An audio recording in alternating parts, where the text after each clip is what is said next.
Hello Hemant garu, welcome to social post. Thank you sir. Yes sir, ఇప్పుడు మనం lump sum చేస్తాము, SIP చేస్తాము. సో రెండు సపరేట్గా చేస్తారు. కొంతమంది సాలరీ బేస్ మీద ఎస్ఐపి చేస్తారు. ఏదైనా మీరు చెప్పినట్టు ప్రాపర్టీ సేల్ చేసినా కానీ లంసమ్ పెడతారు. సో ఈ రెండు కంబైన్ చేస్తే, సో లంసమ్ మనం చేసి ఎవ్రీ మంత్ మనం ఎస్ఐపి చేసుకున్నట్లయితే సో మనకి రిటర్న్ ఎలా ఉంటుంది, వెల్త్ ఎలా జనరేట్ అవుతుంది, ఇదే గ్యాప్లో మన పోర్ట్ఫోలియో కన్షన్స్ కానీ రిటర్న్స్ ఎలా ఉంటాయి? ఇది చాలా మంచి question sir.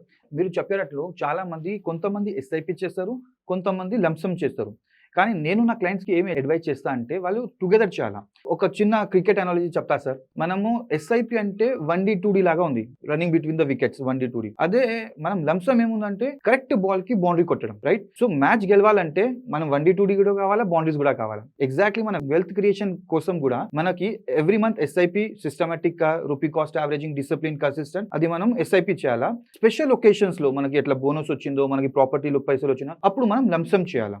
SIP plus lump sum మనకి బెటర్ వెల్త్ క్రియేషన్ అవుతుంది సార్. ఓకే. సో యూజువల్లీ ఇప్పుడు మనం వెల్త్ రిస్క్ అపెటిట్ సో ఎలా ఉండాలి సార్? ఇప్పుడు ఒకేసారి మనం డబ్బులు అనేది ఎక్కువ పూల్ చేస్తున్నాం. సో లంసమ్ ఒక 10 లక్షలు 15 లక్షలు వేసినా కానీ సో ఎవ్రీ మంత్ మనకి 30,000 to 20,000 అన్నా కానీ మనం ఎస్ఐపి చేసుకుంటూ వెళ్తాం. అదే ఒక 10 years వరకు వెళ్తాం. ఇది కొంచెం long run. Mutual funds usually 7 years, more than 7 years ఉండాలి. అప్పుడు మనకి వెల్త్ జనరేషన్ స్టార్ట్ అవుతుంది. ఇదే సిచ్యువేషన్స్లో మన పోర్ట్ఫోలియో కన్స్ట్రక్షన్ ఎలా ఉండాలి సార్ ఈ 10 years? Sir again SIP plus lump sum అంటారు కదా సార్. ఇప్పుడు మన ఎస్ఐపి మీరు 10,000 ఎస్ఐపి అంటున్నారు, ప్లస్ ఒక 10 lakhs మనం లంసమ్ అంటున్నాం. లంసమ్ ఎస్ఐపి మనం సేమ్ ఫండ్స్లో కూడా చేయొచ్చు, రైట్? సో ఇప్పుడు మనం డిఫరెంట్ ఫండ్స్ ముందు ఒక 5 ఫండ్స్ నేను నా క్లయింట్స్కి ఎట్లా చెప్తా, ఒక లార్జ్ క్యాప్ పెట్టుకోండి, ఒక స్మాల్ క్యాప్ పెట్టుకోండి, ఒక మిడ్ క్యాప్, ఒక ఫ్లెక్సీ క్యాప్ అట్లా పెట్టుకొని ఒక హైబ్రిడ్ పెట్టుకోండి. ఆ 5 ఫండ్స్లో ఎవ్రీ మంత్ ఎస్ఐపి చేస్తూ వాళ్ళ ఫండ్స్లోనే లంసమ్ చేస్తే మనకి రిటర్న్స్ ఎక్కువ వస్తాయి సార్. ఓకే. సో యూజువల్లీ ఒక ఎంఎఫ్డి దగ్గరికి వెళ్ళిన తర్వాత ఒక 10 years వరకు జర్నీ చేయాలనుకున్నాను. సో ఇప్పుడు మన రివ్యూ ఎలా పెట్టుకోవాలి సార్? 6 months ఒకసారి రివ్యూ పెట్టుకోవాలా, లేకపోతే ఇయర్లీ వన్స్ మనం రివ్యూ పెట్టుకోవాలా? రివ్యూ ఎలా మనం పెట్టుకోవాలి సార్? మనం పోర్ట్ఫోలియో చూసి 6 months to 1 year దాకా చేస్తాం సార్. ఒక చిన్న ఎగ్జాంపుల్ చెప్తా. ఒక క్లయింట్ ఒక 10,000 మంత్ ఎస్ఐపి ఎవ్రీ మంత్ చేస్తున్నాడు. Jan to December every month SIP చేస్తున్నాడు.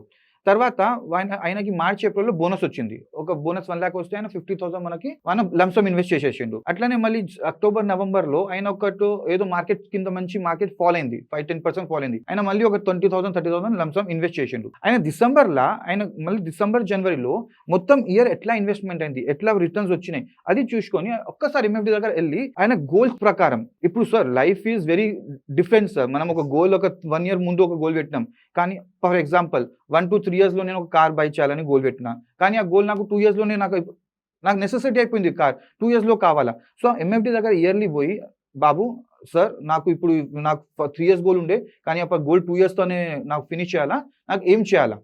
సో ఆయన స్టెప్ అప్ ఎస్ఐపి అంటాడు, ఎక్స్ట్రా లంసమ్ పెట్టమంటాడు. సో అట్లానే మనం ఎంఎఫ్డి దగ్గర వెళ్తే ఆయన రివ్యూ చేసి కరెక్ట్ పాయింట్ చెప్తాడు. ఓకే. సో యూజువల్లీ ఇప్పుడు మనం ఎస్ఐపి మళ్ళీ లంసమ్ పెట్టినప్పుడు ఎస్ఐపి చేసేటప్పుడు అండ్ నెక్స్ట్ మన రిస్క్ అనేది తక్కువ పెట్టుకోవాలంటారా? At the age of 25. So 25 age ఉన్న ఒక పర్సన్ సో ఆయన లంసమ్ పెట్టారనుకున్న ఒక 5 lakhs అయినా సేవింగ్స్ పెట్టుకొని ఎవ్రీ మంత్ 10 కానీ 20 కానీ అలా పెట్టాలి. రిస్క్ కెపాసిటీ ఎలా ఉండాలి? ఆయన ఏజ్డ్ పర్సన్ కాబట్టి సో ఇంకా దానికి రిటైర్మెంట్కి చాలా టైం ఉంది కాబట్టి రిస్క్ ఎలా పెట్టుకోవాలన్నా, పోర్ట్ఫోలియో ఎలా పెట్టుకోవాలి మీ ప్రకారంగా? సార్ ఇప్పుడు రిస్క్ అంటే నేను 3 types ఆఫ్ రిస్క్ నేను ఎప్పుడైనా ఈ క్లయింట్తో మాట్లాడితే నేను ఫస్ట్ 3 types ఆఫ్ క్వశ్చన్స్ అడుగుతా. ఆ 3 types of question 3 types of risk assess అవుతుంది సార్. ఫస్ట్ ఆయన ఫినాన్షియల్ కేపబిలిటీ ఎంత. ఫినాన్షియల్ కేపబిలిటీ అంటే నేను ఇప్పుడు monthly expenses, holiday expenses, dependence అన్ని చేసిన తర్వాత నా ఇన్కమ్ మొత్తం ఎక్స్పెండిచర్ చేసిన తర్వాత నాకు దగ్గర సర్ప్లస్ ఎంత, అది నా ఫినాన్షియల్ కెపాసిటీ. మళ్ళీ నా టైం హొరైజన్ ఎంత. హ్యాస్ యూ మెన్షన్ ఇప్పుడు 25-year పర్సన్, రైట్? ఆయనకి నెక్స్ట్ 25 years 30 years అయినా రిటైర్మెంట్ కోసం ఆలోచించాడు. So he has good amount of time. So మనం టైం హొరైజన్ చెక్ చేస్తాం. థర్డ్ ఈజ్ ఆయన ఫినాన్షియల్ రిస్క్ ఎంత. ఫినాన్షియల్ రిస్క్ అంతే ఒకసారి సే మార్కెట్ 10% పడిపోతే మీ ఎట్లా ఫీల్ అవుతున్నారు? పానిక్ అవుతున్నారా, నిద్ర వెళ్ళిపోయిందా?